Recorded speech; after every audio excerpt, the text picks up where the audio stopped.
A delicious spring pasta salad is only a grocery store or market away. It is time for veggies. There are so many options. I just picked a few. You can go with whatever pleases your palate. I'm getting into a zucchini here with the FN Sharp Santoku knife.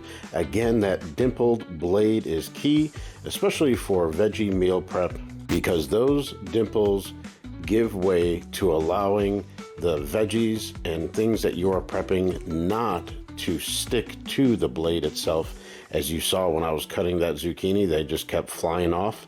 Now into some olives, some tomatoes, and bell pepper. The bell pepper I'm gonna slice or turn into julienne strips and then just make a small dice with those.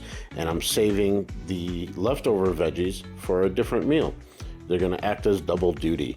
On a corn cob, I'm cutting against that cob to take off the kernels. You should work over a bowl, and that way you just save yourself some of the messy cleanup from that. And then whatever your favorite green is, you can use romaine. This is just some green leaf lettuce that I'm making a couple lengthwise slices and giving it a rough chop. So that way everything in this pasta salad is going to be roughly about the same size, which is kind of like a bite size. And I'm going to get all those veggies into a bowl. I'm going to add some cooked pasta noodles. Those pasta noodles, right after they're done cooking, have been chilled to prevent them from continuing to cook. I'll just give all the veggies and the pasta and that lettuce toss, and then I'm going to pour on some homemade Caesar dressing. There's going to be more details on that. It is super simple to make. You just may never buy store-bought Caesar dressing again.